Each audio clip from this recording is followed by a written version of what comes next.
नमस्कार, मेरा नाम है आलोक शुक्ला और आप देख रहे हैं दिल की बोली का पॉडकास्ट सीरीज़, जिसका ये पहला एपिसोड है। और आज हमारे साथ पहले एपिसोड में इस सीरीज़ की पहली गेस्ट हैं मैडम नम्रता हृदय Narayan Mishra Sahasi ji. Namrata ji, welcome to the show. Thank you Alok. मैं दिल की बोली के बारे में बता दूं, दिल की बोली मुंबई में हमेशा से ओपन माइक्स करता रहा है, ऑनलाइन एंड ऑफलाइन दोनों तरह से। आर्टिस्ट लोगों को मंच देता है, ये स्टेज देता है, आर्टिस्ट लोगों की बुक्स, उनकी कविताएं, उनकी रचनाएं को उनको पब्लिश करता है। और आज ये दिल की बोली की तरफ से एक नई मुहिम की शुरुआत हुई है, एक नया मुहिम पॉडकास्ट के रूप में, जिसमें हम बुलाएंगे कई सारे कवि कवित्रियों को, रचनाकारों को, जैसा कि आज हमने नम्रता जी को बुलाया है। तो इनसे हम कुछ गुफ्तगू करेंगे और आशा करते हैं कि हमारे दर्शकों को इनके साथ जो बातचीत हमारी होगी उसमें कुछ नया सीखने ज़रूर मिलेगा। नम्रता जी, आपका जो पूरा नाम है नम्रता हृदय नारायण मिश्रा साहसी, इसमें हृदय नारायण मिश्रा जो है वो आपके पिताजी का नाम है। जी। और साहसी आई थिंक आपका तखल्लुस, पेन जिसको नेम, बोलते पेन हैं नेम, पेन जी नेम, जी। आपका या फिर आपके पिताजी का, जिनका नाम आपने अपने नाम के साथ लगाया है? एक्चुअली मेरे पिताजी जब कॉलेज में थे तो वो आज प्रिंट मीडिया और जनवार्ता प्रिंट मीडिया के लिए काम करते थे। तभी से वो लिखना शुरू करते थे, शुरू किया था उन्होंने। तो उन्होंने उस टाइम पे वो अपने हृदय नारायण साहसी लिखते थे, हृदय नारायण मिश्रा साहसी। खैर बाद में उन्होंने आफ्टर रिटायरमेंट जब उन्होंने कविताओं को कहा तो उन्होंने योगी हृदय कहा। लेकिन जब उनकी पिताजी की मृत्यु के बाद जब मैंने इस पेशे में आने की सोची, उनका नाम आगे लेके जाने की सोची, तो मैंने उनका वो कॉलेज का पेन नेम उनसे लिया। So I just keep that name after my name कि एज अ ब्लेसिंग। अपने पिताजी की लेगेसी को आप कैरी फॉरवर्ड कर रही हैं। काफ़ी बड़े मोटिवेशनल और बड़ी खूबसूरत बात है। आपके पिताजी जर्नलिस्ट थे, राइट? मेरे पिताजी बहुमुखी प्रतिभा के धनी थे। वो उन्होंने कॉलेज के दौरान ये कविताएं लिखना शुरू कर दिया था और प्रिंट मीडिया में भी काम करते थे। बट फिर वो LIC में विकास अधिकारी के पोस्ट पे थे। फिर as a assistant branch manager Bhelpur Varanasi से वो सेवानिवृत्त हुए थे।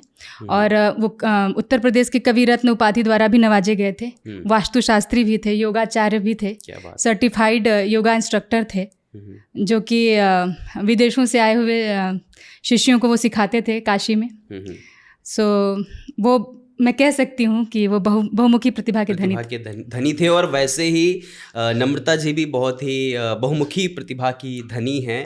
ये पेशे से एक साइकोलॉजिस्ट हैं और इसके अलावा ये एक माँ हैं, एक गृहिणी हैं और ये कवित्री हैं। बहुत ही खूबसूरत रचनाएं लिखती हैं। इंस्टाग्राम पे इनका साइकोलॉजिस्ट नम्रता के नाम से हैंडल है, जहाँ पर के जा कर के आप इनकी कविताएं सुन सकते हैं।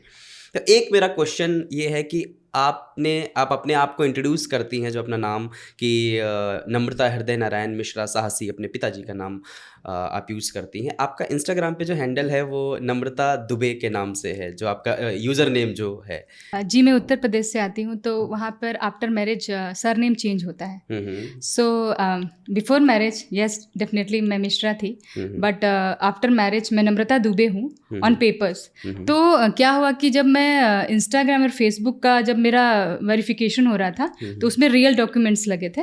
तो वहाँ से उन्होंने नम्रता दुबे कैच किया। इसके लिए मेरा हैंडल वेरीफाइड है। So that is why Namrata Dubey वहाँ पे आता है। That's the reason. अपने पति का नाम जी, जो पति है, का surname, my husband name is Umang Dubey. Umang Dubey, yes yes yes. हाँ, आपका नंबर भी नम्रता उमंग दुबे के नाम से सेव है मेरे फोन में। जी। तो अगला सवाल आपसे ये है कि आपकी शादी को जहाँ तक मुझे पता है 12-13 साल के करीब शायद, है ना? तो आप बनारस की रहने वाली हैं। बनारस जैसा एक पौराणिक शहर, जो हमारे देश का सबसे पुराना शहर माना जाता है, एक धार्मिक और पौराणिक और इस तरह की, जहाँ पे भारतीय संस्कृति जो निवास करती है, वो उसको आप लेकर के अपने अंदर समाये हुए हैं और वही चीज़ आपकी कविताओं में भी झलकती है। तो वहाँ से आपका मुंबई तक का सफ़र, आप अपनी एजुकेशन के बारे में, जैसा आप साइकोलॉजिस्ट हैं, आपने बहुत सारी डिग्रियाँ इस फील्ड में हासिल की हैं, तो आपका एकेडमिक सफ़र कैसे शुरू हुआ उसके बारे में थोड़ा बताएं, और फिर आप वहाँ से मुंबई तक कैसे आई, इस सफ़र के बारे में थोड़ा बताएं। जी, इंटरेस्टिंग, मैं बताती हूँ। 2010 में मैंने साइकोलॉजी ऑनर्स में ग्रेजुएशन किया बनारस हिंदू यूनिवर्सिटी से, और 2012 में भी मेरा मास्टर्स बनारस हिंदू यूनिवर्सिटी से ही रहा। BHU से? क्या बात जी, है। In clinical psychology, it's a central university. के पिताजी भी शायद BHU से, जब मैंने पढ़ा था कि BHU से ही पढ़े। जी, BHU से पिताजी ने भी पढ़ाई की थी, और मेरा मास्टर्स भी वहीं से था। फिर उसके बाद 2012 में मेरा विवाह हो गया। अच्छा। सो फिर मैं नोएडा शिफ्ट हो गई। फिर 2-3 सालों के बाद मुझे ऐसा लगा कि मैं शिक्षा के बिना तो नहीं रह सकती। तो फिर मैंने जामिया मिलिया इस्लामिया, जो दिल्ली का एक सेंट्रल यूनिवर्सिटी वो भी है, वहाँ से मैंने advance diploma in counselling psychology का फॉर्म भरा, और मैंने आफ्टर 3 ईयर ब्रेक मैंने वो क्रैक किया और मैंने एडमिशन लिया। और वहाँ पे मैंने 3 जगहों पे, डिफरेंट जगहों पे मैंने ट्रेनिंग्स भी ली। किंग्सवे सेवा कुटीर, किंग्सवे कैंप सेवा कुटीर, जो कि डी एडिक्शन सेंटर के लिए था। फिर निप्सिट Hauz Khas for child psychology, and Dwarka family court for couple counselling.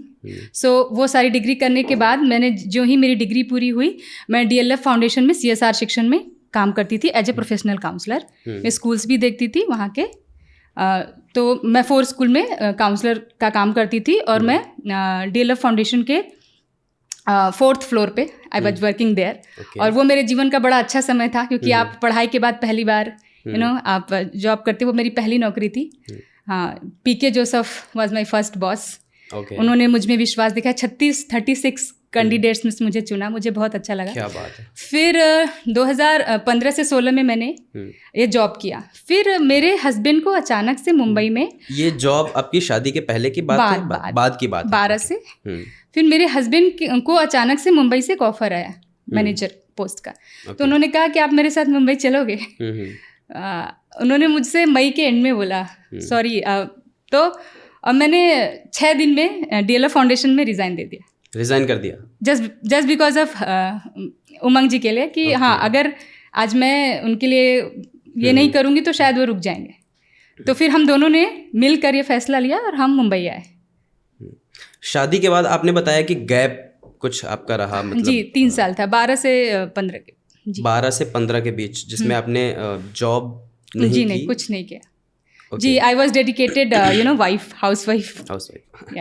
तो आपकी पढ़ाई मतलब शादी के पहले पूरी हो गई थी, उसके बाद 3 साल आपने गैप लिया, और फिर जी मेरी पढ़ाई तो मतलब मैं यूपी के एक छोटे से गांव चकिया से आती हूँ। वहाँ 12th क्लास मेरा वहीं से हुआ था।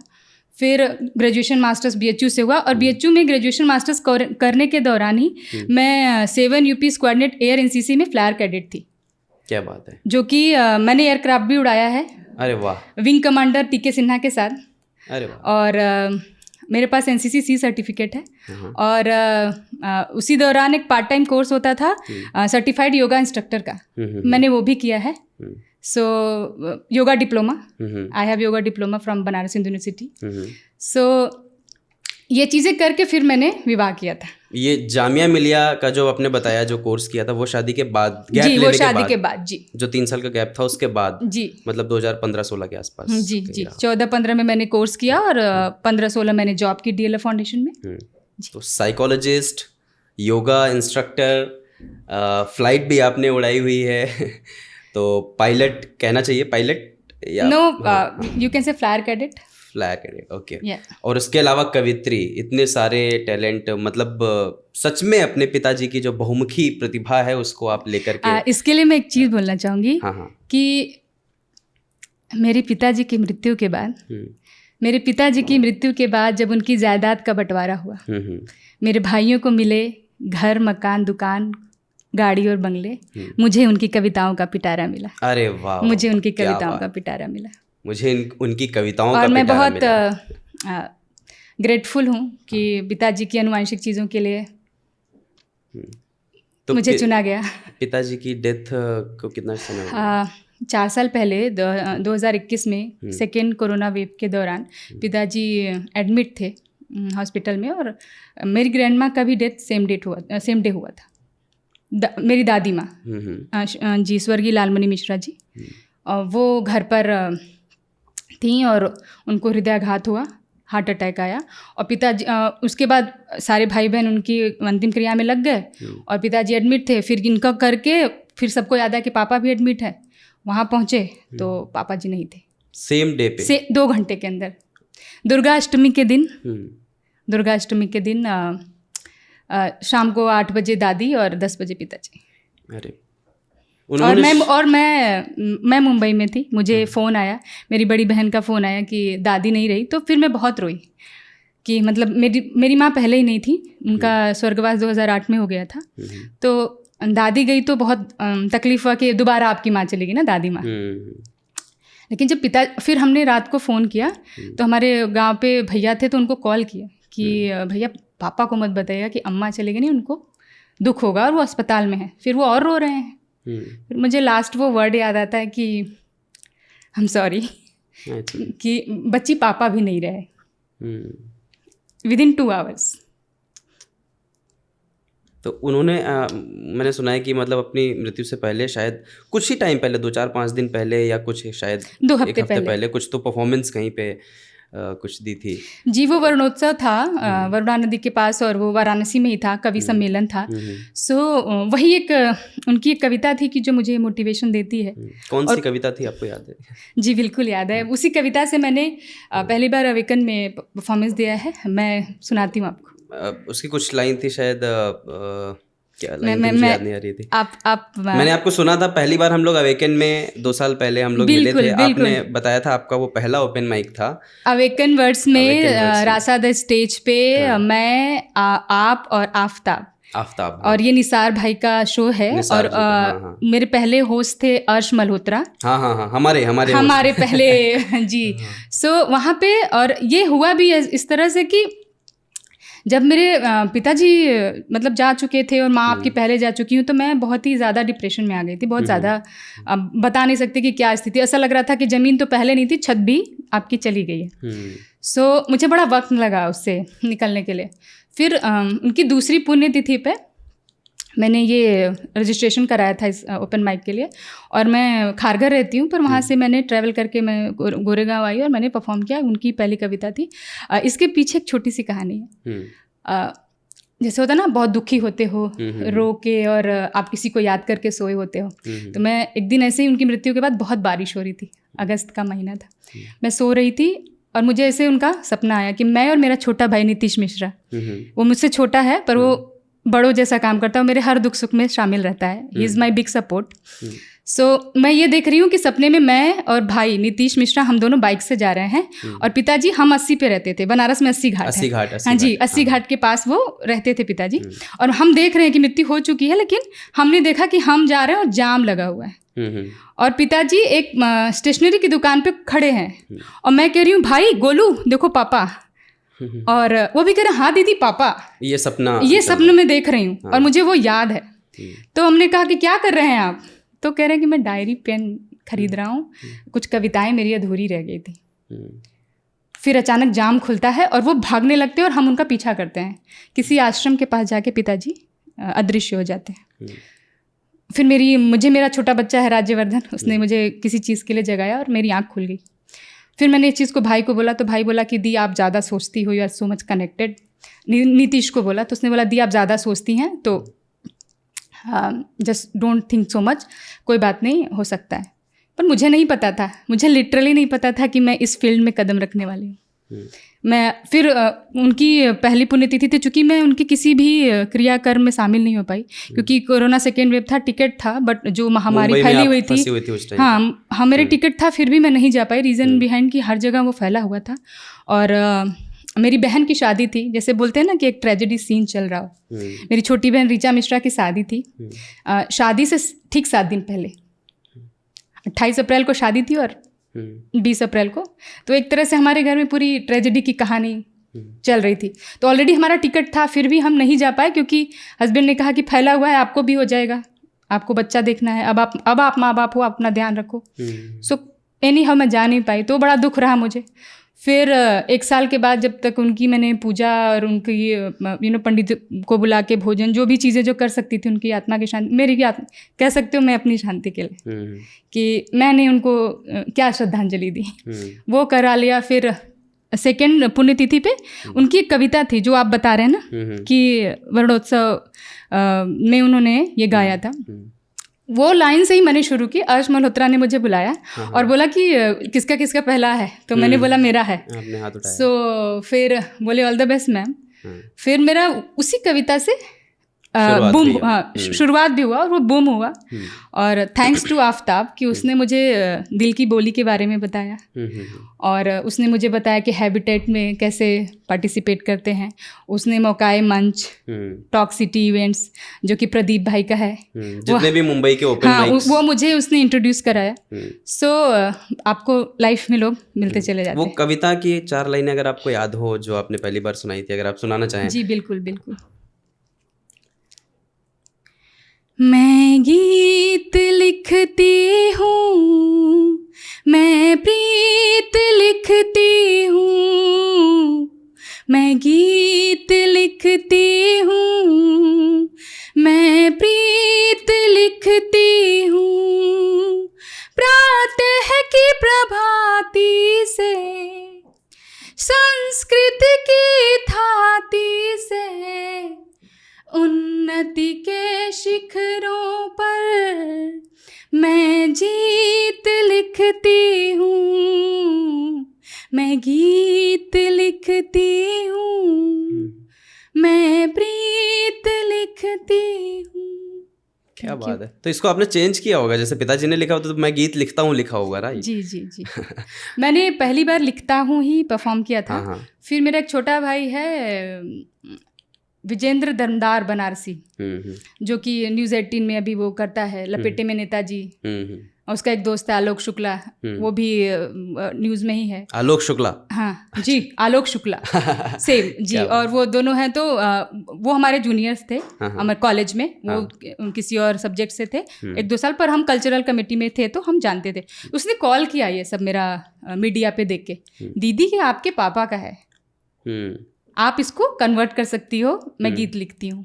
तब आपने उसको लिखती किया। हाँ, लेकिन पहली दफ़ा मैंने गाया था मैं गीत लिखता हूँ, क्योंकि वो पिताजी का था।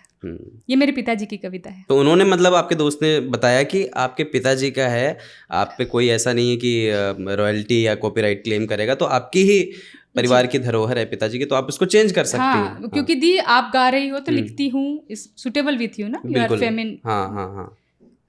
तो ऐसे आपकी कविताओं का सफ़र शुरू हुआ। तो ये आपका पहला ओपन माइक जिसमें हम लोग मिले थे 2 साल पहले अवेकन वर्ड्स। आप कर्ण पे बोल रहे थे। हाँ, और जो आपके एक्सप्रेशन थे, हाव भाव थे, मुझे लगा कि मैं वाकई बहुत सही जगह आई हूँ। कितने उम्दा कलाकारों से मुलाकात हो रही है। आफ्ताब पढ़ रहे थे, आप पढ़ रहे थे, वहाँ पे 2-4 लोग थे जिनको मैं जानती थी, शायद भल्ला साहब भी वहीं थे, अविनाश भल्ला। उसके बाद उन्हें कहीं देखा नहीं? मैंने देखा 1-2 जगह तो मैंने उन्हें देखा। अविनाश भल्ला साहब थे और एक मैम थी जो कि बहुत अच्छा गाती हैं, प्रगति जी शायद जी, प्रगति मैम, वो भी आई हुई थी। तो कुछ उम्दा कलाकारों से मिली और मुझे बहुत ही अच्छा लगा, बहुत ही अच्छा महसूस हुआ कि यहाँ पे कितना अच्छा इन्वायरमेंट है कला को आगे ले जाने के लिए। सो वो भी रहता है ना कि आप पहली बार कोई चीज़ करते हो और आपको अप्रिशिएशन मिलता है, आपको पूरी जितने भी ऑडियंस है। देखिए, active listening is very important. हम कवि और पोएट लोग जो हैं वो चाहते हैं कि हमें हमारी तरह की अपने टाइप की ऑडियंस मिले, जो कि बड़े कम ओपन माइक्स में ही मिलती है। तो अपना दिल की बोली है, अवेकन है, कुछ ओपन माइक्स हैं जहाँ पे हम अपने को एकदम ऐसा लगता है कि यार अपने घर में आ गए, तो वैसा परफॉर्म करके अपने को ऑडियंस भी वैसी मिलती है। तो वहाँ पे भी पहली बार जब हम गए थे तो वैसा ही फील हुआ कि एकदम यार ये है ऑडियंस ऐसी। अभी तक तो हम इधर उधर पता नहीं कहाँ जा रहे हैं। नहीं, इसके लिए मैं थोड़ी बायसनेस से बात करूँगी कि ये किस्सा है कि मुझे आफ्ताब ने वहीं मिला मुझे जब आप और हम मिले थे। आफ्ताब भी मेरे बगल में बैठे हुए थे, लकीली उन्होंने मेरा पूरा वीडियो शूट किया था मोबाइल में। फिर उन्होंने मुझे बताया कि मैम एक और ओपन माइक का प्लेटफॉर्म है दिल की बोली, जो कि विधि वो कर रही हैं, फाउंडर हैं, और उसमें 2 सीट है क्योंकि इनका बहुत वो रहता है, स्लॉट मुश्किल से मिलता है, 40-50 तक तो बहुत मुश्किल। हाँ, वो खत्म हो चुका था जी, लंबी वेटिंग रहती है, खत्म हो चुका था। और ये उस समय गोरेगांव में ही कहीं था। तो मैंने कहा कि फिर तो बोले नेक्स्ट संडे है और वी कैन मैनेज और हम आ सकते हैं। तो उसके पहले हम मौकाए मंच गए थे। फिर वहाँ हम जब पहुँचे और हमें हैदर ने भी कहा कि आपको एक्टिव लिसनर देखने मिलेंगे जो अच्छा सुनने वाले। हाँ, ऐसा नहीं कि आप पोएट्री कर रहे हो, कविताएं पढ़ रहे हो और आपको कॉमेडी ऑडियंस मिल रही है, वैसा नहीं था। तो और वाकई वैसा लगा। मैं पहली बार जब गई थी तो वहाँ पे वाकई बहुत ही सलीकेदार, और एक वहाँ से नासिक से एक सर आते हैं, उन्होंने होस्ट किया था, विधि से मैं पहली बार वहीं मिली। और वहाँ पे निधि शुक्ला हैं, बहुत सारे अच्छे अच्छे जो उम्दा कलाकार थे जिन्होंने अपनी रचनाओं के साथ प्रस्तुति दी। मुझे काफ़ी हद तक अच्छा लगा, और उसके बाद से मैं दिल की बोली के साथ जुड़ गई।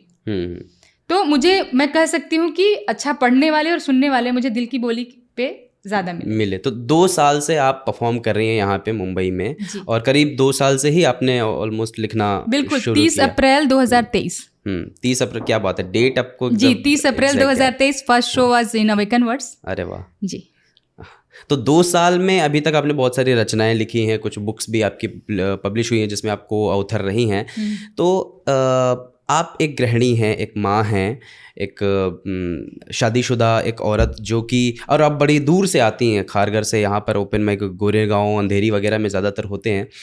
तो आपके लाइफ में ये जो शादी शुदा जो लाइफ है, एक गृहिणी जो होती है, आप अपने बच्चे को भी, अपने पति को भी संभालना है, आप अपनी जॉब भी करती थी, अभी भी आप फ्रीलांसिंग करती हैं, राइट? सो इसके साथ में पोएट्री का भी आप अपना पैशन भी फॉलो कर रही है, तो कितना डिफ़िकल्ट, और इन सभी चीज़ों के बीच में आप सामंजस्य बिठा करके कैसे रखती हैं? देखिए, इसके पीछे तो मेरे हस्बैंड का हाथ है। आज भी वो बेबी को देख रहे हैं, तो मैं आज यहाँ पे हूँ। हाँ। सो मुश्किल था, पर मेरे योगेश भैया है ना, कहते हैं कि जब आप कुछ करना चाहते हो ना, तो सारे बहाने नगण्य हैं।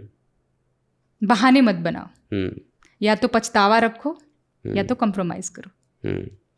बहाने मत बनाओ। एक रफ्तार का रैप था इसके बारे में कि बहाने मत दो, शायद आपने सुना हो। नहीं, आपको अगर है तो प्लीज़ आप बताइए। नहीं, मुझे अभी लाइन याद नहीं है, उसमें मुझे कंटेक्स्ट याद है। उसमें वो कहते हैं कि मतलब तुम करना बहुत कुछ चाहते हो। मेरा भैया यही बोलता था। वो योगेश मिश्रा, वो एयर ट्रैफिक कंट्रोलर है। अच्छा। और वो अपने जीवन में काफ़ी अच्छा कर चुका है, और वो मुझे बचपन से लेके शादी तक उन्होंने ही मुझे पाला, तो बहुत सारी चीज़ों के लिए सलाह मैं उनसे ही लेती आई हूँ। तो वो जब भी मैं कुछ करती थी, क्योंकि मेरी माता जी का देहांत हो गया था 2008 में, तो उस समय भी मैं 12th और ग्रेजुएशन के बीच में 1 ईयर का गैप ली। मैं आपको बताती हूँ। उसके बाद फिर बताया ना मैंने, मास्टर्स के बाद 3 साल का गैप, फिर वो जामिया, और फिर डीएलएफ के बाद भी 2-3 साल के गैप के बाद फिर मैंने बीएड किया एमडीयू से। फिर उसके 1-2 साल के बाद फिर मैंने एजुकेशन माइलस्टोन से करियर एनालिस्ट का कोर्स किया। तो भैया ने ये बताया कि बहाने नहीं कोई सुनेगा, एवरीवन्स वांट रिजल्ट्स।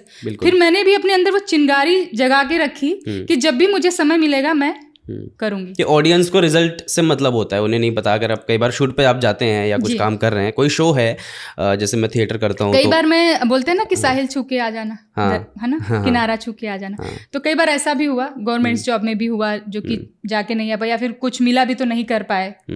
तो चीज़ें ऐसी थी, पर मुझे नहीं पता था कि मैं यहाँ आ रही हूँ, क्योंकि ये बिल्कुल ही पूरी तरह से चेंज था। इसके बारे में आपको एक मैं छोटी सी कह सकती हूँ कि मेरी लाइफ कैसे बदली।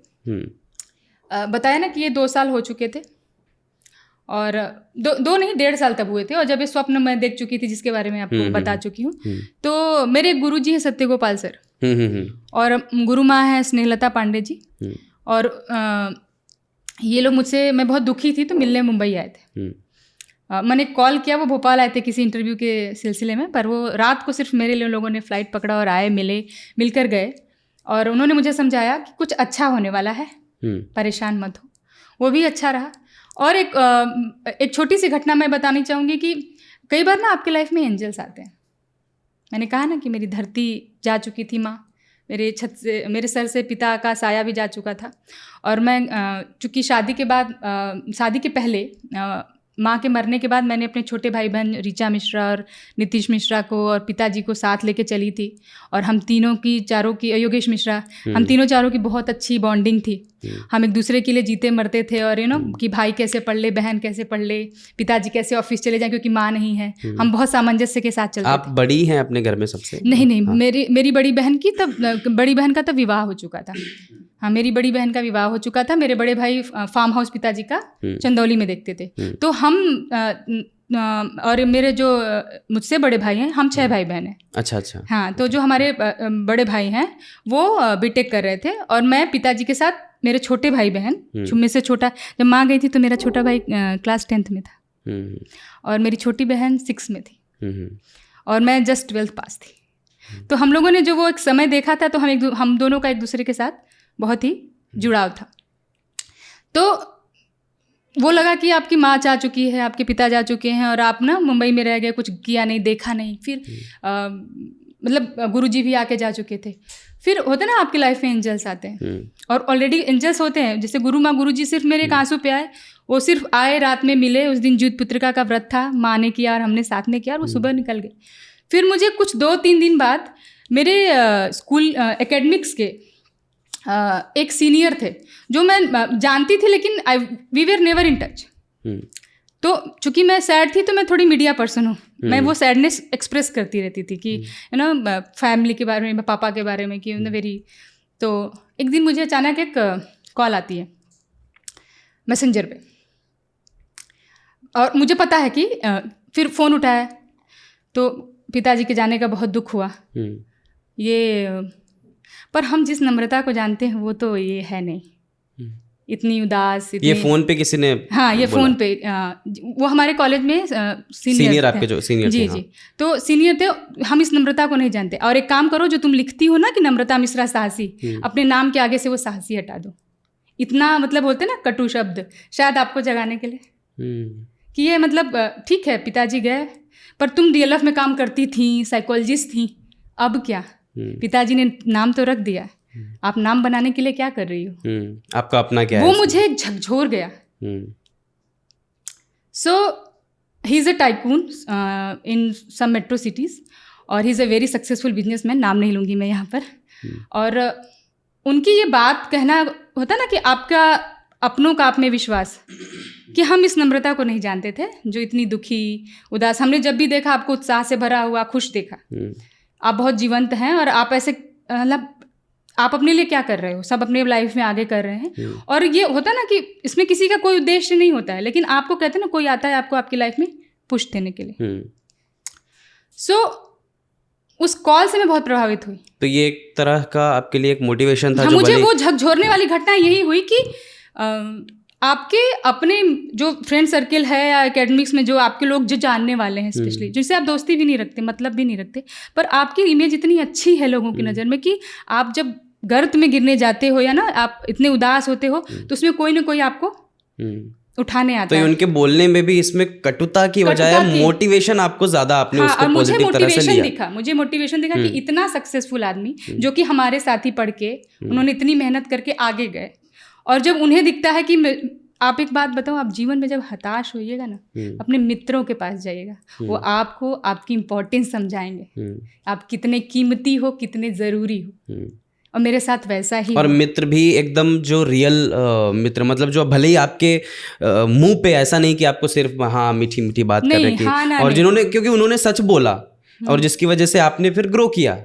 फिर मैंने अपने आप पे काम करना शुरू किया। मैंने कि मतलब मैं कैसे अब सही में क्या करूं। तो फिर मैंने पहले जॉब का देखा, फिर मुझे अच्छे चीज़ें, मतलब रेगुलर जॉब का, फिर वो बेबी के साथ थोड़ा मैनेजेबल नहीं था। फिर बोलते हैं ना कि आना तो आपको इस फील्ड में था। आपकी कहानी कहानी लिखी जा चुकी थी। बिल्कुल, आपकी कहानी आपकी नियति इधर लेकर के आना चाहती थी। Professionally you are a psychologist, but you know passionately you are just following your passion as a poet and writer. So वही था। उसमें बोलते हैं कि इन लोग, कोई कहता है ना कि मैं यहाँ तक अकेला आ गया, वो बहुत ही गलत कहता है। किसी भी इंसान को आगे बढ़ने में अपनों की ज़रूरत, उसकी दोस्तों की ज़रूरत, कोई भी एंजल्स आते हैं।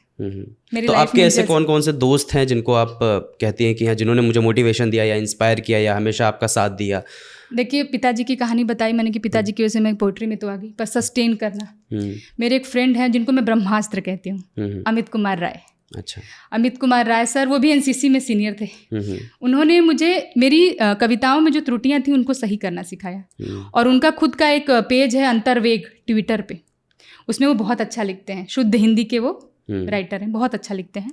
और उन्होंने ही मुझे मतलब मेरी जो गलतियां हैं उनको बोलते हैं आप ये सही करो, ऐसे सही जाएगा, ये सही नहीं है, एक थॉट लेके आओ, जब याद आए तो तभी लिख लो, वॉइस नोट भेज लो, भूलो मत, नहीं तो फिर तुम वो लिख नहीं पाओगे, क्योंकि जब लिख करने जाओगे तो याद नहीं आता है। पहले ज़माने में लोग डायरी और पेन लेकर के घूमते थे राइटर। और एक मेरी दोस्त है दिविता सिंह, वो प्रोफेसर है अहमदाबाद यूनिवर्सिटी में, और वो साइकोलॉजी की प्रोफेसर है, और she is my school friend. और वो मेरे दिल के बहुत करीब है, उससे प्रेम अकारण है मुझे। और वो मतलब हम दोनों ऐसे थे कि हम ऐसे हैं कि मतलब एक दूसरे से सारी बातें शेयर कर सकते थे। तो कई बार जब मैं उसको उसके जीवन की समस्याओं से जुड़ी जब बातें करती थी और सिखाती थी तो कहती थी तुम लिखा करो। मैं बोलती कहाँ लिखूँ मैं, प्लेटफॉर्म होना चाहिए। बोलती नहीं तुम लिखा करो, मुझे काफ़ी अच्छे लगते हैं तुम्हारे विचार। तो और मेरा एक मित्र है अर्जुन सिंह, वो भी अच्छा लिखते हैं। मेरी एक फ्रेंड है प्रीति श्रीवास्तव, और वो लंदन में रहती है, वैमले में। और उसने तो डे 1 से, जिस दिन से मैंने ये किया है, उसने कहा कि तुम्हें जो करना है करो, मैं तुम्हारे पीछे खड़ी हूँ, और तुम्हें जिस तरह का सपोर्ट चाहिए इस फील्ड में आगे बढ़ने के लिए, मुझे तुम पर गर्व है नम्रता, तुम इस चीज़ के लिए करो। तो आपके दोस्तों ने, जैसे आपने बताया, कुछ आपने जो नाम लिए उन्होंने हमेशा आपका सपोर्ट किया। आपने पति के लिए अपना पहला सेक्रीफाइस किया था कि आप अपनी जॉब छोड़ करके उनके साथ मुंबई शिफ्ट हुई थी, तो उनकी तरफ से कैसा सपोर्ट रहता है या फिर कैसा? जी, चूँकि वो भी टूरिंग जॉब में ज़्यादा रहते हैं, सो जितना उनसे बन पड़ता है वो करते हैं। अच्छा। समस्याएं शुरू में थी, शादी के बाद थोड़ी शुरू में थी कि जॉब वॉब को लेकर था, लेकिन फिर उन्होंने कहा कि तुम्हारे अंदर जो कलाकार है ना वो मर जाएगा। मैं तुम्हें कला के मंच पर देखता हूँ तो खुश होता हूँ, तुम पोइट्री अच्छा करती हो, मुझे भी अच्छा लगता है, मुझे ऑफिस में सब जानते हैं इसकी वजह से, आपकी वजह से उनको जी। तो कहते मुझे अच्छा लगता है। तो उन्होंने ये कहा कि मैंने तुम्हें फिर इसीलिए स्वतंत्र छोड़ दिया, क्योंकि तुम्हारे अंदर जो कलाकार है, अगर कलाकार को स्टेज न मिले, मंच न मिले, और वो अपनी भावनाओं की अभिव्यक्ति ना कर पाए तो वो मर जाएगा। तो जब उन्हें यह महसूस हुआ, वो दिन है, आज का दिन है, उन्होंने कभी मुझे किसी चीज़ के लिए नहीं रोका। एक कलाकार को मंच से दूर करना वैसा ही होता है जैसे दूध पीते बछड़े को उसकी माँ से अलग करना। बिल्कुल। और वो आपके पति ने आपके अंदर देखा, और कुछ सालों के बाद, हमारी शादी को 13 साल हो गए, 13 years completed in this February, 24 फरवरी 2012 को हुई थी। क्या बात है। तो शुरुआती दौर में बिल्कुल अच्छी नहीं थी, लेकिन कहते हैं ना कि बच्चा जीवन में सब कुछ बदल देता है। तो जो हमारे साहब हैं उनको भी हम समझ में आने लगे, और उनको समझ में आता है कि ये बस थोड़ी अलग है, गलत नहीं। तो आपकी जर्नी में इतने सारे उतार चढ़ाव जो इधर उधर हुए, लेकिन अल्टीमेटली आपको नियति ने जिस चीज़ के लिए आपको चुना था, आप वहाँ पर पहुँच गई। तो मतलब कहते हैं ना कि अंत भला तो सब भला, तो आप अल्टीमेटली तो यहाँ पर आ गई। आप कविताएं, देखिए मैं इसमें सबसे ज़्यादा योगदान मैं अगर दूँ तो बोलते हैं ना कि जैसे कि आप बिफोर मैरिज, और असली दुनिया तो पिताजी के जाने के बाद ही आपको दिखती है, क्योंकि जब तक पिताजी थे मुझे बड़ा गर्व था कि मैं मतलब हृदय नारायण मिश्रा जी की पुत्री हूँ, उमंग दुबे जी की पत्नी हूँ, योगेश मिश्रा की बहन हूँ, गोलू ऋचा की दीदू हूँ। बड़ा गर्व था, मैं पढ़ी लिखी हूँ, 2 सेंट्रल यूनिवर्सिटी से जॉब भी करा है मैंने। लेकिन पिताजी की मृत्यु हुई तो असली दुनिया समझ में आई।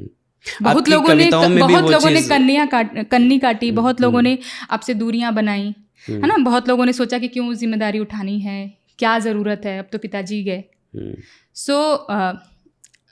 वही समझ में आया। लेकिन जब अब 2021 में पिताजी गए हैं, और मेरी शादी 12 में हुई थी, और मैं एजुकेशन बोलते हैं ना कि आप 10th 12th 6 से पढ़ाई में आप कार्यरत रहे हो, तो जो जितने भी लोग थे जिनको आपने 95% दिया था अपने जीवन का, सारा इमोशन, एनर्जी, भावनात्मक लगाव, है ना, सब कुछ, समय, सब कुछ दिया, उन रिश्तों ने जब आपसे दरकिनार किया, सोचिए आपके पर क्या गुजरी होगी।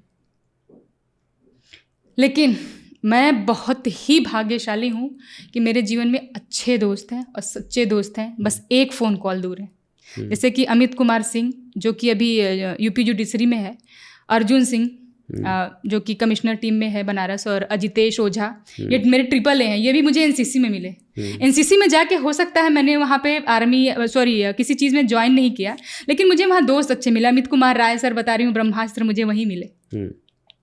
तो मेरे जीवन में जो अच्छे दोस्त थे मुझे काशी हिंदू विश्वविद्यालय ने दिए। एक मेरी दोस्त है नलिनी श्रीवास्तवा, मतलब इतना उपलब्ध रहना किसी के लिए कि तुम, मतलब जिस दिन हमारे पिताजी की मृत्यु 20 को हुई, उनकी माताजी की 15 को हुई, उसी सेकेंड कोरोना वेव में। तो हम दोनों एक दूसरे को बोल के रो भी नहीं पा रहे थे, क्योंकि 5 दिन की ही घटना थी। पहले उनकी मम्मी का उसका कॉल आया कि माँ नहीं रही, फिर मेरा कॉल गया कि पापा दादी नहीं रहे। तो हम तो एक दूसरे के साथ रो भी नहीं पाए। एक मेरी दोस्त अंकिता श्रीवास्तव, उसकी बड़ी बहन, उस समय तो मुझे लगता है कि हर घर से कोई ना कोई गया था। वो बहुत ही दुखद समय था पूरे देश के लिए। तो वो सारे दुख को झेलते हुए जब भी हम आगे बढ़ते हैं ना, तो ये कहना बड़ा अनुचित होगा कि आपने अकेले सफ़र तय किया। मैं बहुत ही भाग्यशाली हूँ कि मेरे जीवन में अच्छे और सच्चे दोस्त हैं जिन्होंने मुझे आगे बढ़ाया और जो आज भी सपोर्ट करते हैं। एक फ़ोन कॉल बस दूर है। उन्होंने यह आश्वासन दे रखा है मुझे कि आपको जहाँ भी हमारी आवश्यकता है हम हैं। जीवन को जितना गहराई में आपने समझा है और जो आपके लाइफ में जो भी विपत्तियां रही हैं, आपके दोस्तों ने आपका साथ दिया हमेशा, जो कि बड़ी अच्छी बात है। और ये गहराई आपकी कविताओं में भी झलकती है कि एक कलाकार की पढ़ाई वही होती है, एक ज़िंदगी। आप डॉक्टर की पढ़ाई होती है, इंजीनियर की पढ़ाई होती है, इंजीनियरिंग, डॉक्टर मेडिकल करता है, लॉयर की पढ़ाई सबकी अलग होती है। तो कलाकार की पढ़ाई जो होती है वो लाइफ, जो आपने जो चीज़ें जो आपने वेव जो देखे हैं, जो पैटर्न, तो वो चीज़ें और आपने उन चीज़ों को याद रखा है। तिग्मांशु धूलिया साहब का एक इंटरव्यू देख रहा था मैं, तो उन्होंने बताया था कि एक एक्टर या एक कलाकार जो होता है, दुख तो यार सबकी लाइफ में आता है, तो कलाकार का काम होता है वो उसको याद रखता है और वो उन चीज़ों को, वही चीज़ों को, अपने भाव को अपनी कविताओं या अपने कला में उतारता है। तो वो चीज़ आपने की और जो कि आपकी कविताओं में भी झलकती है। उसके लिए मैं एक चीज़ लिखूंगी कि सबको सामान्य रहना अच्छा लगता है, तो पर मैंने 4 लाइनें लिखी थी, उसको आप शायद आप ताल्लुकात रखेंगे कि मैं क्या कहना चाह रही हूँ। कि हर लड़की सामान्य जीवन, सामान्य घर गृहस्थी चाहती है और चीज़ें करना चाहती है। ये सबके लिए नया था, मेरे लिए नया नहीं था क्योंकि मेरे पिताजी करते थे। मैंने उनको स्टेज पे, मंच पे उनके लिए तालियां बजते हुए, उनका प्रोत्साहन होते हुए सुना था। तो मैं तो इस क्षेत्र में जाना चाहती थी, पर हो सकता है कि बहुत लोगों को एक्सेप्टेबल नहीं था सोसाइटी में, हो सकता है आपके अपने घर में भी ना हो, बाहर भी ना हो। तो इसमें मैंने कि इस सिचुएशन पे भी मैंने लिखने की कोशिश की थी कि यूं ही कोई रातों रात मशहूर नहीं हो जाता है, यूं ही कोई रातों रात मशहूर नहीं हो जाता है, पहले उसे खुद का तमाशा बनाना पड़ता है, पहले उसे खुद का तमाशा बनाना पड़ता है। क्या बात है। दिल में गमों का सैलाब लेकर होठों से मुस्कुराना पड़ता है, दिल में गमों का सैलाब लेकर होठों से मुस्कुराना पड़ता है, जिस सच की नुमाइश से जमाने में हो रुसवाई, जिस सच की नुमाइश से जमाने भर में हो रुसवाई, उस सच को सरे आम बताना पड़ता है। यूं ही कोई रातों रात मशहूर नहीं हो जाता है, पहले उसे खुद का तमाशा बनाना पड़ता है। बिल्कुल, एक कलाकार की जो लाइफ में जो चीज़ें चल रही है और वही उन चीज़ों को ही वो दिखाता है, तो जिससे आम आदमी रिलेट करता है। कहा जाता है कि एक एक्टर को कहा जाता है यार एक्टर मतलब जोकर है। आप ऐसा नहीं, आप सोचो कि नहीं हम अच्छे लगेंगे कि नहीं, अच्छा दिखेंगे कि नहीं, यार हमको लोग पसंद करेंगे कि नहीं। आप जो अच्छा बुरा सब कुछ है ना, आपके लाइफ में तो सब कुछ होता है और वही आपको दिखाना होता है, आपको तमाशा बनाना होता है बेसिकली।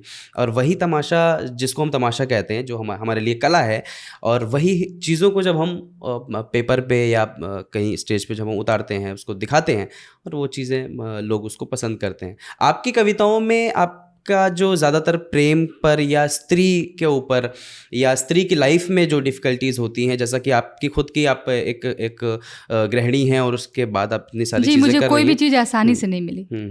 तो वो चीज़ें आपकी कविताओं में झलकती हैं और ख़ास करके आप स्त्रियों की लाइफ में खासकर जो डिफ़िकल्टीज़ होती हैं, जो उनको अवरोध आते हैं, उनके बारे में आपने काफ़ी कुछ लिखा हुआ है। तो इसके बारे में आप कहाँ से आपको मोटिवेशन मिलता है, कैसे? देखिए, मैं खुद एक स्त्री हूँ, लेकिन मैं स्त्रियों की बहुत बड़ी फ़ैन हूँ। इसको बोलते हैं ना कि मैं सबसे बड़ी प्रशंसक हूँ तो किसी स्त्री की हूँ, क्योंकि एक पुरुष की लाइफ, मैं जानती हूँ उनकी भी लाइफ संघर्षपूर्ण रहती है, पर एक स्त्री जो है उसे घर भी मैनेज करना है, उसे अपनी संवेदनाओं को मैनेज करना है, इमोशंस को मैनेज करना है, उसको अपनी वर्क लाइफ भी देखनी है, कि अब तो कैरियर भी देखना है, फिर वो माँ बन जाती वो भी देखना है। तो एक स्त्री के जीवन में जितने उतार चढ़ाव है ना, बोलते हैं ना कि एक हर्डल के बाद तब वो रेस में आती है, और पुरुष के पहले ही रेस में चले जाते हैं, क्योंकि उन्हें बताया जाता है तुम लड़के हो, तुम्हें पढ़ना है, तुम्हें कमाना है, तुम्हें घर का तो उसका बचपन से वो सेटअप रहता है। और लड़की को क्या रहता है, आपकी शादी कर देंगे, या फिर आप इतना पढ़ के क्या करोगे, बहुत हाई क्लास लड़का ढूंढना पड़ेगा, या बहुत ज़्यादा दहेज लगेगा, या मुश्किलात आएंगी, अच्छे लड़के नहीं मिलेंगे, इतनी पढ़ी लिखी रहोगी तो कोई ले नहीं जाएगा, सोचेगा कि आप उत्तर दे सकती, बोलते ना शिक्षा आपको, शिक्षा कभी आपको गुलाम नहीं बनने देती, तो अशिक्षित ले आएंगे तभी ना गुलामी करेगी, शिक्षा कभी आपको गुलाम नहीं बनने देती। तो आजकल की जो युवतियाँ हैं वो शिक्षा पर ज़्यादा ध्यान देती हैं, अच्छा करती हैं, पर मैं यही कहूँगी कि कहीं ना कहीं संस्कार भी आवश्यक है। तो मैं खुद भी इस पर मुझे एक चीज़ याद आई जो मैं आपसे पूछना भी चाह रहा था कि आप लिखती हैं जो नारी सशक्तिकरण के ऊपर या वुमेन एम्पावरमेंट के ऊपर है, वो बड़ी अच्छी चीज़ है। मेरा ये मानना है कि जो गांव की या छोटे शहरों की जो लड़कियां औरतें जो हैं जिनको एक्चुअल में एम्पावर करने की ज़रूरत है, जो पढ़ाई से खिन्न रहती हैं, पढ़ाई नहीं करने को दिया जाता है कि यार ज़्यादा पढ़ के क्या करोगे, जैसा आपने बोला, या पढ़ाई हो गई तो फिर उसके बाद जॉब करने का भी एक रहता है कि यार थोड़े दिन जॉब कर ली, कई बार शादी हो गई, ससुराल वाले नहीं मानते हैं। तो उनको जो पढ़ना चाहती है, जॉब करना चाहती है या कुछ करना चाहती है, जिनके अपने कुछ सपने हैं लाइफ में, कुछ करना चाहती हैं, उनको उनकी आवाज़ दबाई जाती है, उनको एक्चुअल में एम्पावर करने की ज़रूरत है। जबकि जो अर्बन ऐसा नहीं है कि सारे, लेकिन मैं कहूँगा कि इन जनरल एक हम इस चीज़ को ले सकते हैं कि शहरों में कॉरपोरेट में या किसी अच्छी जगह पे जो ऑलरेडी स्टेब्लिश जो लड़कियां हैं, जो ऑलरेडी अच्छा काम कर रही हैं, जो करना चाहती हैं, और उसके बाद जब हम वुमेन एम्पावरमेंट की बात करते हैं तो कई बार इस शब्द का मिसयूज़ भी किया जाता है। कई सारे लोग, कई सारी औरतें, या कुछ दिन पहले एक घटना हुई ड्रम के अंदर, वो मतलब आप पुरुष से आप समानता आप रखना चाहती हैं, आप इक्वलिटी चाहती हैं, पुरुष अच्छा काम कर रहा है, आप भी अच्छा काम करना चाहती हैं, हम उसके लिए आपको सपोर्ट भी करना चाहते हैं, अच्छी बात है। अब देखिए, लेकिन बुरे काम में कि पुरुष दारू पी रहा है तो हम भी दारू पियेंगे, पुरुष सिगरेट पी रहा है तो हम भी पियेंगे, पुरुष मर्डर कर रहा है तो हम भी मर्डर रोकना चाहूंगी कि देखिए, जो पुरुष वायलेंस करता है, हिंसा करता है किसी भी तरह का उस स्त्री के साथ, उसको क्या किया समाज ने जनरलाइज कर दिया है। पर जो अभी स्त्रियां कर रही हैं, ये बड़ा हाईलाइट हो रहा है कि अरे ये स्त्री तो कोमलता, ममता, करुणा, दया की मूर्त है, ये इतना बड़ा कदम कैसे उठा ली। खैर ये बहुत गलत है, क्योंकि वाकई स्त्री के अंदर वो गुण है। और स्त्री बोलते हैं ना नारी सशक्तिकरण, नारी सशक्तिकरण का ये मतलब ये नहीं है कि आप, हो सकता है बहुत लोगों को बुरा लगे, उसके लिए मैं क्षमा चाहूँगी, लेकिन नारी सशक्तिकरण का मतलब ये नहीं है कि आप पुरुषों के गुण अर्जित कर लीजिए, जैसे कि आप उनके जैसे छोटे बाल रखिए या फिर उनके जैसे हाव भाव रखिए, चलना सीखिए या करना सीखिए, या नारी सशक्तिकरण का मतलब ही हुआ है कि आप नारी रह के कितनी सशक्त है अपनी चीज़ों को करने के लिए, न कि आप पुरुषों की ली हुई चीज़ों को आप अपने लिए अपने अंदर अर्जित करें, क्योंकि नारी के पास ऑलरेडी बहुत कुछ है। एग्जैक्टली। और जो ये लड़कियां हैं कि सोचती हैं, हम एक छोटी सी कहानी बताती हूँ। जैसे कछुआ होता है, कछुआ जब तक खाल में होता है वो कितना सुरक्षित होता है, उसके ऊपर एक शील्ड होती है ना, शील्ड होती है। और आजकल की लड़कियां वही हैं, वो शील्ड को उतार के अपने आप को खड़े हो जा रही हैं किसी भी तरह से, वो किसी भी तरह का हो सकता है। It's not about only clothes, boundaries नहीं सेट कर रही हैं कि हमें यहाँ जाना है, हमें वहाँ जाना है, हमें ये करना है, हमें वो करना है, पर ये नहीं समझ रहे कि जब तक आप परंपराओं, संस्कारों और अनुशासन, नैतिकता के दबाव में हैं, तब तक आप सुरक्षित हैं, क्योंकि वो शील्ड आपका प्रोटेक्ट कर रहा है। और अब आप शील्ड ही उतार दिया और फिर आपको मार दिया जाए तो आप बोले कि हम मारे गए। आपको लगता है कि आप स्वतंत्र हैं, बल्कि एक्चुअल में आप स्वतंत्र नहीं हो रहे, क्योंकि फ्रीडम इज ए मिथ। क्योंकि आप स्वतंत्र नहीं हैं, आप स्वतंत्र हैं, स्वतंत्र आप सही चीज़ों के साथ भी हो सकते हैं। उसके लिए अनैतिक कार्य, अनैतिकता करने की आवश्यकता नहीं है। मैंने कहा ना, नारी सशक्तिकरण का मतलब ही है नारी जैसा रहकर, नारी के ही बोलते हैं नारी के कैरेक्टर में रहकर, नारीत्व के सारे गुणों को लेते हुए आप जो कार्य करें, बेहतर करें, उसका मतलब होता है नारी। जो आजकल हो रहा है दैट इज शूडो फेमिनिज्म। और उसको अब लोगों ने क्या किया कि एक होता है, हर इंसान के अंदर दो तरह की चीजें होती है। एक होता है ना फेमिनिन और मैस्कुलिन, तो दो एनर्जी होती है, दो एनर्जीज होती हैं। किसी वुमेन की मैस्कुलिन एनर्जी हाई होती है, वो अपने पापा के जैसे होती है। उस पर वो नारी सशक्तिकरण से उसका कोई, वो ये दोनों अलग पहलू हैं, इनका कोई भी जोड़ नहीं है कि कोई एक दूसरे के साथ तारतम्य या लगाव नहीं है। किसी के अंदर फेमिनिज्म ज्यादा है, कोई लड़की बहुत ही लड़की जैसी होती है, कोई लड़की बहुत ही लड़का जैसी होती है। और इसका उल्टा भी होता है, लड़कों में भी कभी कभार होता है कि किसी के अंदर फेमिनिन एनर्जी ज्यादा है। हो सकता है, बिल्कुल होता है, मैंने देखे हैं कई केसेस, बिल्कुल हमारी इंडस्ट्री में भी बहुत सारे लोग हैं जी। Highly agreed. अगला सवाल आपसे मैं करूँगा, आपकी कविता जो, उससे पहले मैं आपका मतलब कुछ सुनना चाहता हूँ कि आपकी जो रचनाएं, जो कविताएं हैं, उसमें से सबसे अच्छी आपको जो लगता है कि सबसे अच्छा मैंने अभी तक का जो बेस्ट दिया है, जिसमें जो सबसे अच्छी रचना है, अगर कोई आप किसी का मतलब अपनी किसी रचना का नाम ले या उसकी 4 लाइनें अगर आप पढ़कर हमारे दर्शकों को सुनाना चाहें तो। देखिए, मेरे पिताजी जो कविताएं लिखते थे वो कभी कभी गाते थे, तो मुझे भी उन्हीं से मोटिवेशन मिली। मैं कोशिश करती, एक बार मैं बहुत दुखी थी, कुछ ऐसा 2022-23 में मेरे साथ हुआ था कि मतलब मैं घर गई थी और अच्छा नहीं रहा, और मतलब ऐसा लगा कि ना पेड़ चला गया और आप अकेले पड़ गए है ना दुनिया में। तो बोलते हैं ना कि आप बहुत सैड होते हो तो कुछ ऐसे पीसेस निकल के आते हैं। तो मैंने लिखा था कि सोचिए आपने मेरा कितना दिल दुखाया होगा, सोचिए आपने मेरा कितना दिल दुखाया होगा कि अब आपके रहते भी मैं खुद को अनाथ समझती हूँ। बात यही नहीं ठहरी, फिर उस दिन मैं बहुत घर मुंबई आने के बाद मैं बहुत रोती रही। तो अचानक से बोलते हैं ना कि दुख में भी आपको कुछ लाइन ही आती है, और अचानक से वो टोन भी, वो लाइन भी, मुझे मेरे साथ ऐसा ही होता है। मैं कभी कुछ कर रही हूँ, ख्यालात आते हैं और मैं उनको लिख लेती हूँ, कभी वॉइस नोट भेज लेती हूँ या पेपर पे लिख लेती हूँ, कई बार रेस्टोरेंट में हूँ तो टिश्यू पेपर पे भी लिख लेती हूँ। तो उस दिन मैं ऐसे, मुझे बहुत अच्छे से याद है, मैं ज़मीन पे पसरी हुई थी और मेरा बच्चा स्कूल जा चुका था, और मतलब 2-3 घंटे विलाप के बाद वो एक चीज़ आई थी जो कि बड़ी मेरे दिल के करीब है। मैं गा के सुनाती हूँ। बिल्कुल बिल्कुल।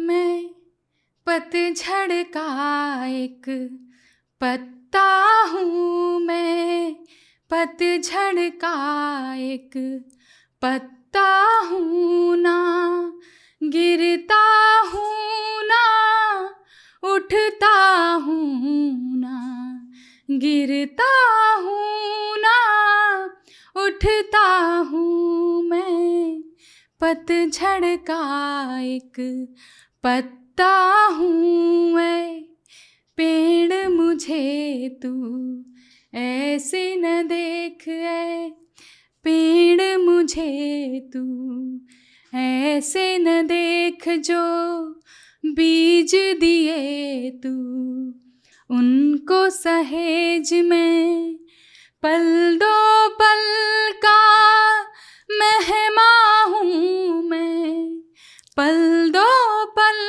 का मेहमा हूँ मैं, पतझड़ का एक पत्ता हूँ मैं, पतझड़ का एक पत्ता हूँ।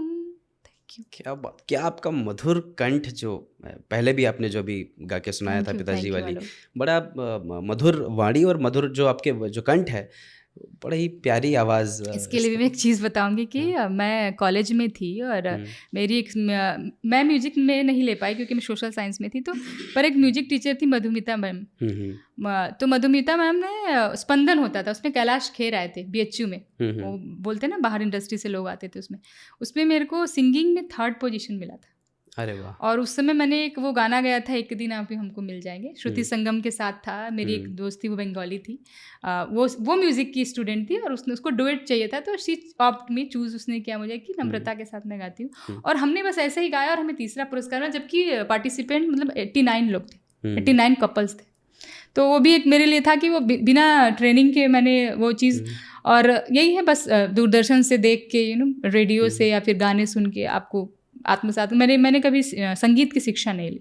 तरन्नुम में लिखना और तरन्नुम में गाना दोनों ही अपने आप में एक बड़ी स्पेशल चीज़ होती है कि यार मतलब सब कोई नहीं लिख पाता उस तरह से, और लिख भी लिया तो गा नहीं पाते। कहते कि जो आपने, एक राइटर ने जिस तरह से लिखा है उसको पता है कि वो भाव क्या है, बाद में कोई उसका भावार्थ निकालते रह जाए कि कवि ने कैसे लिखा है, वो एक अलग चीज़ है, लेकिन कवि को पता है कि कैसे लिखा, और वो जो जिस भाव से लिखता है उसी भाव से उस चीज़ को थ्रो करता है ऑडियंस के सामने जब बोलता है।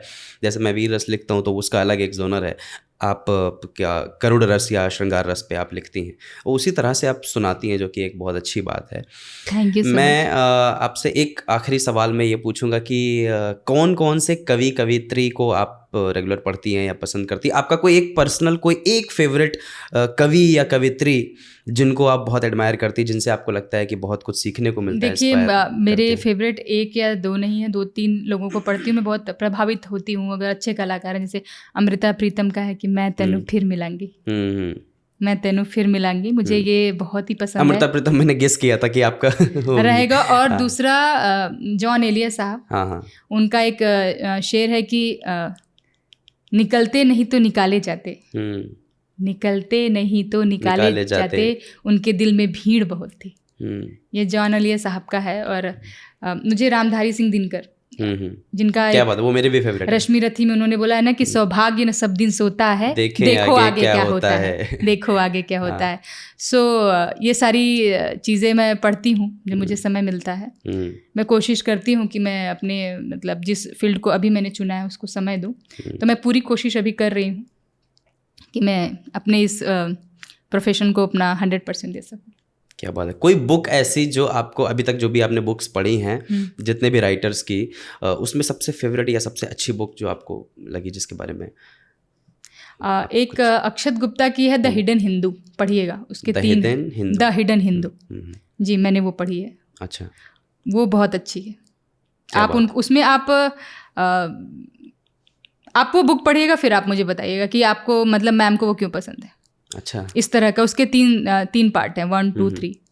हाँ, उसमें एक इंसान है जो कि बोलते हैं ना टाइम से ट्रैवल करता है और वो हिंदू रहता है काफ़ी सालों के बाद भी। साइंस फिक्शन है ऐसा कुछ जी। ओह, क्या बात। अक्षत गुप्ता की जरूर पढ़ूंगा। बुक से याद आया, आपकी भी एक अभी बुक रिलीज हुई है, हृदय कणिका शायद, है ना? दिल की बोली के ही दिल की बोली ने ही मतलब पब्लिश करवाया है उसको। आपकी सोलो बुक है।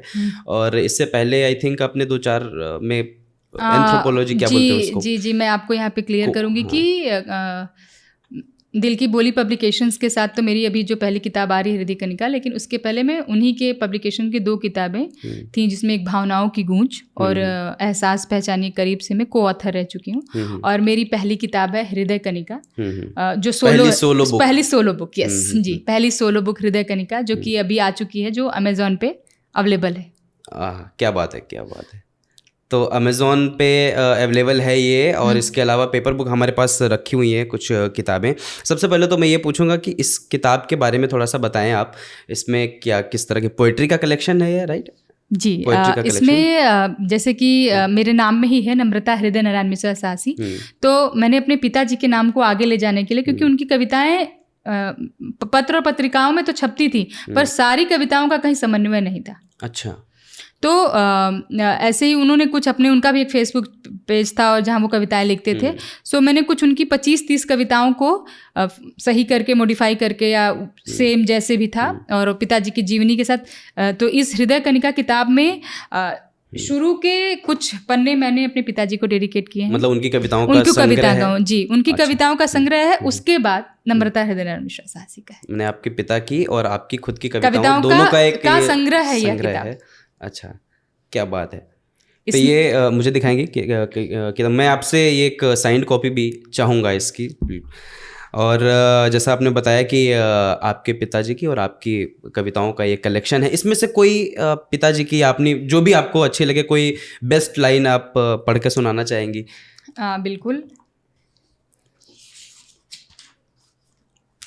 बुक का जो सबसे सर्वश्रेष्ठ पार्ट आपको लगता हो? तेरी कीमत बहुत जिंदगी जिंदगी कर रहा हूँ तेरी बंदगी बंदगी, प्रेम करुणा दया से हुई दूर क्यों, सोच में क्यों तुम्हारे घुसी गंदगी, लड़ रहे भाई भाई नहीं है अमन, नष्ट होता रहे गाये हंसता चमन, धर्म तुमने जिया है कई जिंदगी, यह बता दो कि सब है एक जिंदगी, तुम ये कहते हो ये है मेरा वतन, पर कहाँ कर रहे हो तुम इसका जतन,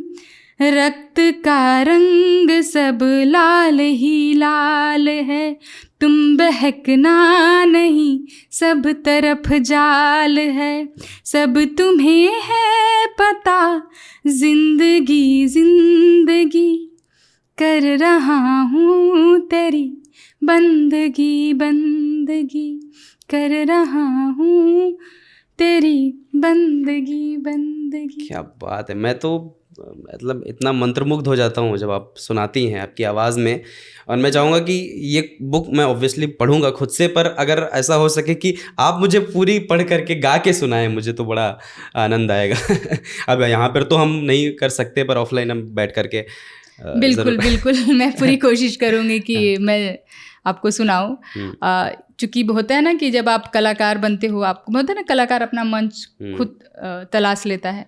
मेरे गुरु सत्य गोपाल जी कहते हैं कि कलाकार अपना मंच खुद तलाश, तो मतलब उनका जो विश्वास मुझ में रहा कि वो मुझे कहते हैं कि तुम असामान्य हो, मतलब बोलते हैं ना कि सामान्य चीज़ों के लिए तो आप बने नहीं हो, आप मेहनत करो, आपका IQ ज़्यादा अच्छा है। उनका जो मोटिवेशन रहा उससे मुझे बहुत ही प्रेरणा मिली कि जीवन में, मतलब उन्होंने बोला कुछ भी करो पर कुछ करते रहो, नया करते रहो, नया करते रहो। और चूंकि वो भी बहुत अच्छा लिखते हैं, पर उन्होंने कभी जाहिर नहीं किया, पर वो कभी न कभी जब कॉन्फ्रेंस होता था या कुछ होता है, टीचर्स डे आता था, तो वो पढ़कर सुनाते थे। अरे बड़ी अच्छी बात है, उनके लेगेसी को आप अगर आगे चला करके मतलब हाँ, तो हम आप कह सकते हो कि हमारे मेरा जो सर्कल है, जो जैसे मेरे गुरुजी हैं, पिताजी हैं, मेरे मित्रगण, सब लिखते हैं, सब लिखते हैं, क्योंकि मुझे सब भावनात्मक लोग हैं। इसी के लिए मैंने लिखा था कि बोलते हैं ना कि जब लाइफ में बहुत कुछ हो जाता है तो आप क्या करते हो, एक मोड़ पे आ जाते हो जब आप सोचते हो कि मुझे मतलब अपनी एनर्जी अब कहीं जाया नहीं करनी।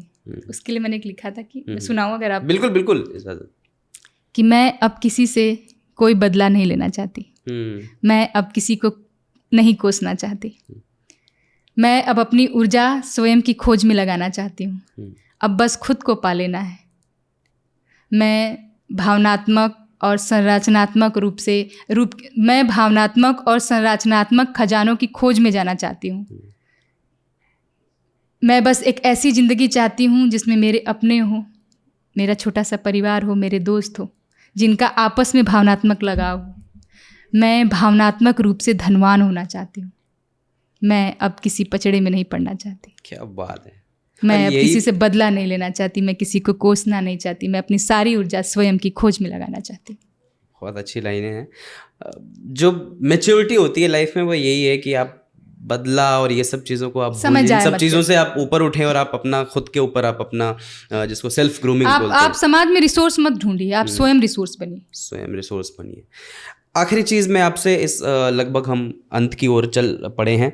सबसे पहले तो मैं चाहूँगा कि आप मुझे एक साइंड कॉपी दें और उसके बाद हमारे दर्शकों के लिए कोई मैसेज, हमारे श्रोताओं के लिए कोई आपकी तरफ से कोई सलाह, सजेशन, या फिर या जो एस्पायरिंग राइटर्स हैं, कवि, शायर जो भी हैं, उनके लिए आप अगर कुछ 2 लाइन कहना चाहें। मैं सबसे यही कहूँगी कि अपने अंदर का बच्चा जिंदा रखो, है ना, अपने अंदर का इनर चाइल्ड उसको अलाइव रखो। ये आपको मतलब होता है ना कि बड़े लोग समझदार हो जाते हैं, समझदार बनो जहाँ जगह है। अपने अंदर का बच्चा जागृत रखो और उसके जीवित रखो। वो अपने अंदर का जो फन है, अपने अंदर का जो मस्त मौला इंसान है, उसको जीवित रखो, बाकी आप सब करते चले जाओगे। और स्वप्रेम बोलते हैं ना, स्वप्रेम करो। स्वप्रेम तभी शुरू होता है जब हम ये सोचना बंद कर देते हैं कि सामने वाला हमारे बारे में क्या सोच रहा है। स्वप्रेम किसी को देख कर या कुछ कर नहीं आता है, स्वप्रेम अंदर से आता है। और मैं ये बोलती हूँ कि आपने बोला ना कि बड़ा मुश्किल है आपका ये संभालना, साइकोलॉजिस्ट और पोएट बनना। तो देखिए, साइकोलॉजिस्ट बनने के लिए भी अंदर जाना पड़ता है, पोएट बनने के लिए भी अंदर जाना पड़ता है, लेकिन नौकरी करने के लिए साइकोलॉजिस्ट को बाहर जाना पड़ता है, क्लिनिक्स में या फिर हॉस्पिटल्स या स्कूल में। लेकिन आपको कवियत्री बनने के लिए, कविता लिखने के लिए आपको अपने अंदर जाना पड़ता है। आप अपनी भावनाओं से मिलिए, अपने अंदर की, अपने स्वयं की खोज में जाइए। आप अपने लिए कुछ अच्छा कीजिए, आप खुद से प्यार कीजिए। आप खुद से प्यार करेंगे, सब आपसे प्यार करेंगे। अपने अंदर का बचपना जिंदा रखिए, अपने आप को अलाइव रखिए। मतलब है ना, जिंदा है तो जिंदा नजर आना भी जरूरी है। बिल्कुल बिल्कुल। वो है और आपकी जो पढ़ाई है वो साइकोलॉजी में रही है, तो उसमें भी हम ह्यूमन बिहेवियर के ही बारे में अल्टीमेटली पढ़ते हैं। तो ये भी आपको एक एसेट की तरह आपने, मतलब आपके कवि के शिक्षा किसी भी चीज की कभी जाया नहीं जाती। वो आपके लिए एक यूजफुल रही। आप जी जी जी, क्या बात है। मुझे एक साइंड कॉपी दे दें और फिर इसका हम अंत करते हैं इस पॉडकास्ट का। नम्रता जी की बुक है हृदय कणिका, आप इसको ख़रीद सकते हैं अमेज़ॉन से, और आपके आसपास के कोई बुक स्टोर होंगे तो वहाँ पर भी ये जल्दी ही अवेलेबल होगी। तो ये थी हमारे साथ आज के हमारे इस पॉडकास्ट की पहली गेस्ट मैडम नम्रता हृदय नारायण मिश्रा साहसी जी, जिनके साथ आज हमने कुछ गुफ्तगू की है।